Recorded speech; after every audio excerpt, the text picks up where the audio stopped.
Hello friends, welcome to my YouTube channel excellence study point. हमारे YouTube channel excellence study point में आप सभी का स्वागत है। हमने अपनी लास्ट वीडियोस में इंडियन सिक्योरिटी फोर्सेस के बारे में डिस्कस किया हुआ था।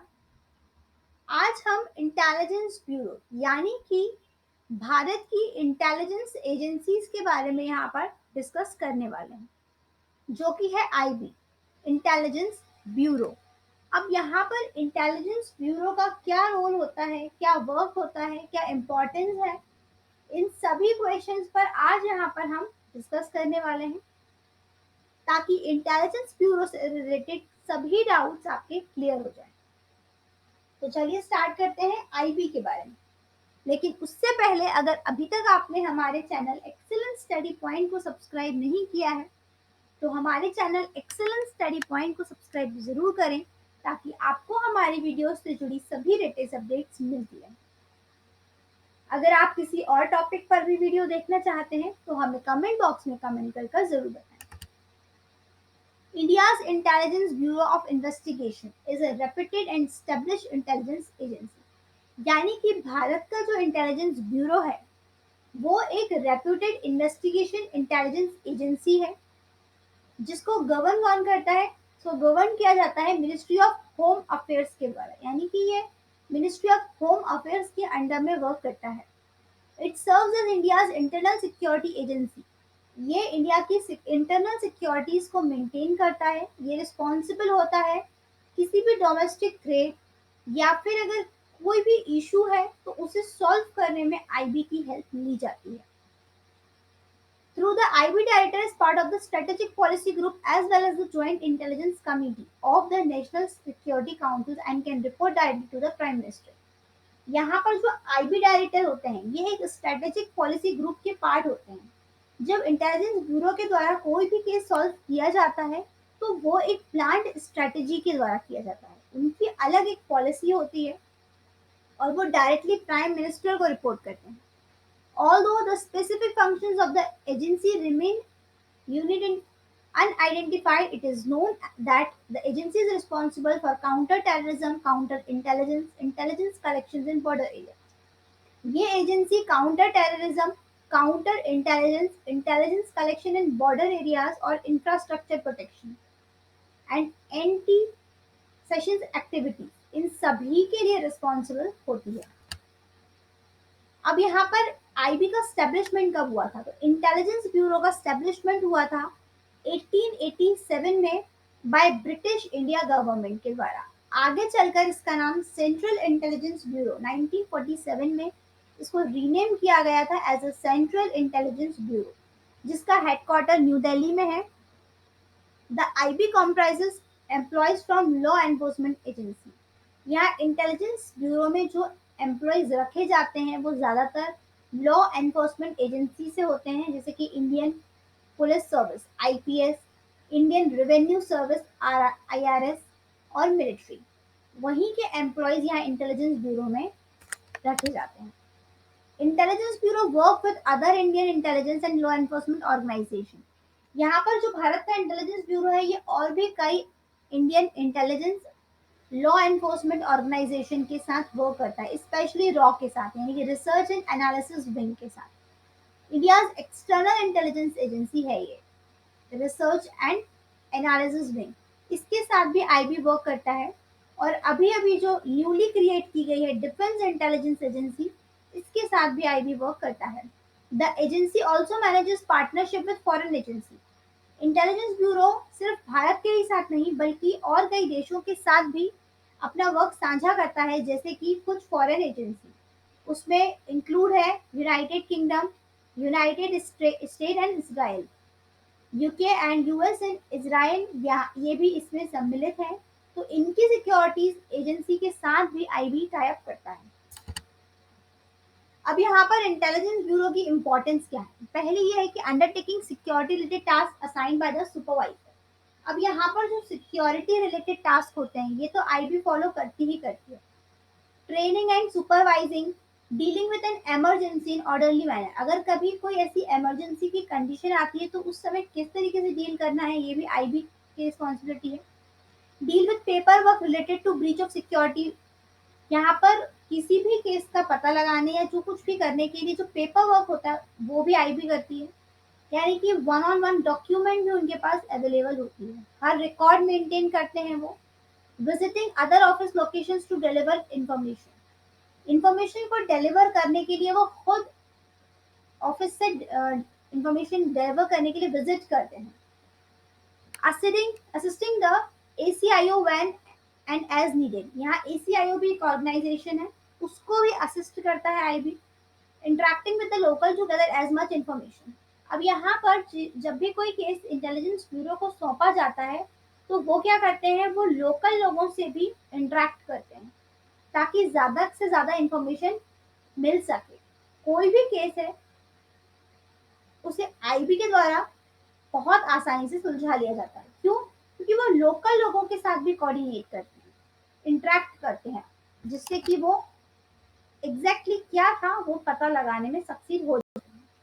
अब आईबी की रिस्पॉन्सिबिलिटीज क्या होती हैं? तो the IB is used to garner intelligence from within India and also execute counter intelligence and counter terrorism. IB intelligence India में तो फॉलो कर ही रहा है, दूसरी बात ये भी है कि वो काउंटर इंटेलिजेंस और काउंटर टेररिज्म टास्कों को भी एग्जीक्यूट करता है। The bureau includes employees from law enforcement, जैसे कि हमने पढ़ा कि इस ब्यूरो में लॉ एनफोर्समेंट एम्प्लॉयज होते हैं, आईपीएस, आईआरएस। यहाँ पर through the director of intelligence bureau has always been an IPS officer. यहाँ पर जो इंटेलिजेंस ब्यूरो के डायरेक्टर होते हैं वो कौन होते हैं? तो हमेशा इंटेलिजेंस ब्यूरो के याद रखिएगा कि जो डायरेक्टर होंगे वो आईपीएस ऑफिसर ही होंगे। डोमेस्टिक इंटेलिजेंस रिस्पॉन्सिबिलिटीज होती है आईबी पर। The IB is specially tasked with intelligence collection in border areas. Following the 1951 recommendations of the Himmat Singh Ji Committee, also known as the North and North-East Border Committee, a task trusted to the Military Intelligence Organization before independence. यह स्वतंत्रता से पहले 1947 से पहले task दिया गया था IB को, जब वो ब्रिटिश गवर्नमेंट के अंदर थी। इसके अलावा 1951 में यहाँ हिम्मत सिंह जी की कमेटी, जिसे कि north and north east border committee कहा गया, उसके लिए भी यहाँ मिलिट्री इंटेलिजेंस टास्क परफॉर्म किया था। All spheres of human activity in India, यानी कि किसी भी स्पेयर में कोई भी ह्यूमन एक्टिविटी के लिए उनकी ड्यूटी यहाँ रहती है, उन्हें अलॉट की जाती है। IB also work with other external agencies, जैसे कि हमने पढ़ा कि आईबी बाहरी एजेंसीज के साथ भी वर्क करती हैं, उनकी रिस्पॉन्सिबिलिटीज इंडिया के बाहर भी होती हैं, जैसे कि रॉ के साथ करती है, रिसर्च एंड एनालिसिस विंग के साथ भी यहाँ पर वो परफॉर्म करती है। तो ऐसी कई रिस्पॉन्सिबिलिटीज हैं। Working of intelligence bureau, the gazetted officers carry out coordination with higher level management of the IB. यहाँ पर जो गैजेट्स ऑफिसर रहते हैं वो मेन कोऑर्डिनेशन मेंटेन करते हैं आईबी का।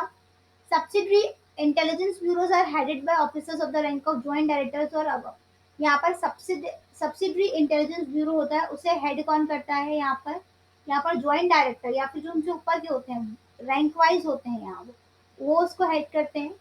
स्मॉल एसआईबीज भी होते हैं यहाँ पे, यानी कि smaller subsidiary intelligence bureau, sometime headed by deputy director. इनको कौन हेड करता है? इनको डिप्यूटी डायरेक्टर हेड करते हैं। SIBs have their units at district headquarter. अब जो एसआईबीज होते हैं कि सब्सिडरी इंटेलिजेंस ब्यूरो होते हैं, उनके डिस्ट्रिक्ट हेडक्वार्टर्स होते हैं अलग अलग जगह पर। उनको हेड कौन करता है?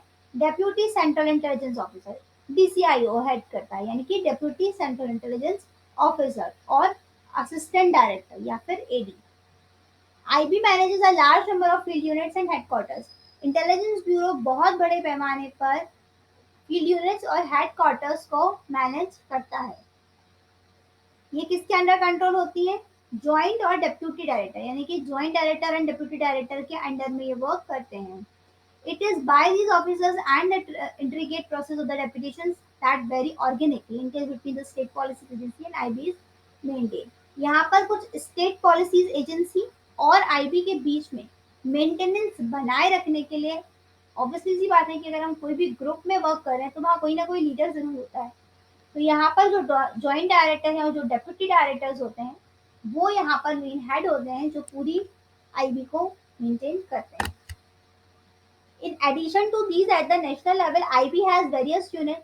नेशनल लेवल की बात करें तो आईबी की बहुत अलग अलग तरह की यूनिट्स होती हैं, जिस तरह की वो अलग अलग तरह के इश्यूज को मेंटेन करते हैं, जैसे कि टेररिज्म है, threat assessment, counter intelligence, VIP security, sensitive areas Jammu and Kashmir and such like, इस तरह के जो एरियाज हैं वहाँ पर टेररिज्म एक्टिविटीज ना हो, इस सबको देखते हैं।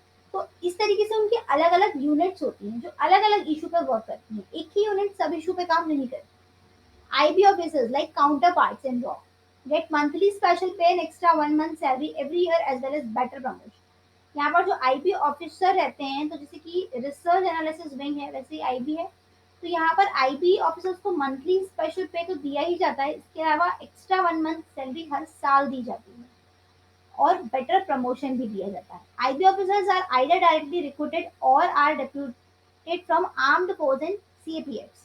अब यहाँ पर जो आईबी ऑफिसर्स रहते हैं वो किस तरीके से बनते हैं, तो या तो उनको डायरेक्टली रिक्रूट कर लिया जाता है, अगर रिक्रूट नहीं किया जाता तो या तो आर्म्ड फोर्स या फिर सीएपीएफ में से ही उन्हें रिक्रूट किया जाता है। अब यहाँ पर कुछ इंटरेस्टिंग फैक्ट हैं इंटेलिजेंस ब्यूरो के बारे में, वो भी जान लेते हैं। The Indian intelligence bureau is the oldest intelligence agency.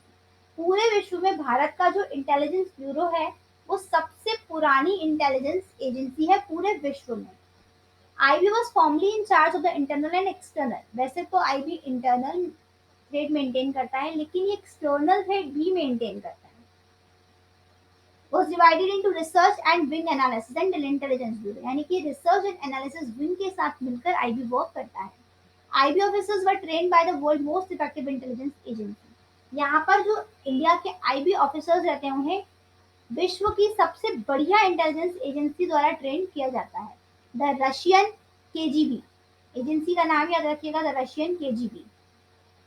We don't exactly know what an IB officer does, and the agency is so secretive that even the family members of an agent are unaware of their whereabouts और their job। यानी कि intelligence agency इस तरीके से cover की हुई रहती है कि हम एग्जैक्टली इसके बारे में नहीं बता सकते कि यहाँ पर ये किस तरीके से वर्क करते होंगे या फिर किस तरीके से जासूसी करते होंगे, ये हम नहीं बता सकते, क्योंकि कई बार जो लोग इंटेलिजेंस ब्यूरो में काम कर रहे होते हैं उनके फैमिली मेंबर्स को भी इस बात का पता नहीं होता कि वो किस तरीके से और क्या काम कर रहे हैं। ये इतनी मतलब कह सकते हैं वेल मेंटेन्ड एजेंसी है कि इसके बारे में किसी को पता नहीं चलता, क्योंकि ये थ्रेट्स को मेंटेन करती है, ये इश्यूज कंट्रोल करती है, टेररिज्म के बारे में भी। तो हर तरह के थ्रेट्स को ये पता लगाने में सक्षम है, इसलिए यहाँ पर किस तरीके से क्या काम किया जा रहा है ये कभी भी ओपन नहीं किया जाता। But we do know that IB spies gathers daily secret information on possible terror threats, riots, internal strife in a community, or that caused by a union or group or an individual that can be dangerous for the safety of the country। यहाँ पर लेकिन हम ये कह सकते हैं कि यहाँ पर क्या होता है कि वो कोई भी सीक्रेट इन्फॉर्मेशन अगर पता लगाते हैं, आप टेरर से कह लीजिए, टेररिज्म एक्टिविटीज से कह लीजिए, या फिर इंटरनल एग्रेशन हो रहा है, जो कुछ भी है, कोई भी सिक्योरिटी इन्फॉर्मेशन या सीक्रेट इन्फॉर्मेशन वो पता लगाते हैं तो उसे एक ग्रुप पे या फिर यूनियन के द्वारा शेयर किया जाता है, लेकिन सिर्फ उन्हीं लोगों में या फिर इंडिविजुअल में क्योंकि उस ग्रुप का पार्ट होता है, इसके अलावा कहीं भी शेयर नहीं किया जाता। Becoming a spy is an extremely difficult and challenging task. अब जैसे कि हम इंटेलिजेंस ब्यूरो की बात करें तो डेफिनेटली जब इंटेलिजेंस ब्यूरो है तो वहाँ स्पाई भी होंगे। Spy, you know that what is spy? Spy is actually, spy होते हैं जासूस, जासूस को कहते हैं स्पाई। तो यहाँ पर जासूस बनना एक काफी डिफिकल्ट और चैलेंजिंग टास्क है। IB agents are taught to penetrate a community race, लेकिन जो आईबी एजेंट्स रहते हैं उनको ये सब कुछ सिखाया जाता है कि वो किस तरीके से सर्विलेंस कर सकते हैं, किस तरीके से चीजों को मेंटेन कर सकते हैं। वो फूड सर्विलेंस, ट्रैकिंग, लोगों को पकड़ना और खुद की पहचान को छुपाए रखना, उन्हें हर तरह की ट्रेनिंग दी जाती है। तो ऐसी कोई चीज नहीं होती जो उन्हें नहीं आती, उनको सब कुछ बताया जाता है उनकी ट्रेनिंग में और वो वेल ट्रेन्ड रहते हैं। Unfortunately, the quality of the intel being gathered has been falling, and the funding is so deplorable that reports suggest that Pakistan ISI agents have better resources। लेकिन यहाँ पर कई बार क्या होता है, जैसे अभी यहाँ पर एक इशू था कि कुछ हैकिंग वगैरह का था, तो कई बार ऐसा हो जाता है कि लेकिन फिर भी जो टेररिस्ट रहते हैं वो यहाँ पर फंडिंग के थ्रू या फिर कई बार हम उतनी अच्छी क्वालिटी मेंटेन नहीं कर पाते, और यहाँ पर से जो रिपोर्ट्स हैं वो उन एजेंट्स, आईएसआई एजेंट्स के पास चली जाती हैं, उनके पास बेटर रिसोर्सेज हैं हमसे ज़्यादा, क्योंकि वो ये सब कुछ कर पा रहे हैं और आईबी को ये शायद पता लगाने में थोड़ा समय लगता है। बट येस, एक बहुत अच्छी एजेंसी है ये। Time to time well maintain चीज़ों को पता लगा लेती है और last the moment terrorism activities भी पता चलती हैं इससे। Things are changing fast, however, better facilities are being provided with much better payouts than before. लेकिन ज़रूरी ये है कि जिस तरीके से पुरानी फैसिलिटीज़ दी जा रही हैं आईबी को, उससे बेटर एंड रिनाउंड फैसिलिटीज़ दी जाएँ ताकि वो और ज़्यादा बेटर कर सके और आगे तक के लेवल का सोच सके। आज की वीडियो में बस इतना ही। यहाँ हमने हमारे भारत के इंटेलिजेंस ब्यूरो से रिलेटेड सभी इंपॉर्टेंट पॉइंट्स को कवर किया है। आई होप इससे रिलेटेड आपको कोई भी डाउट नहीं होगा। अगर आपको इससे रिलेटेड कोई भी क्वेश्चन है तो आप हमें कमेंट बॉक्स में कमेंट करके बता सकते हैं। फिलहाल के लिए बस इतना ही। अगर आपको हमारी वीडियो पसंद आई हो तो इसे लाइक करें, शेयर करें अपने दोस्तों के साथ और हमारे चैनल एक्सीलेंस स्टडी पॉइंट को सब्सक्राइब करें ताकि आपको हमारी वीडियो से जुड़ी सभी लेटेस्ट अपडेट्स मिलती रहें। जय हिंद, जय भारत।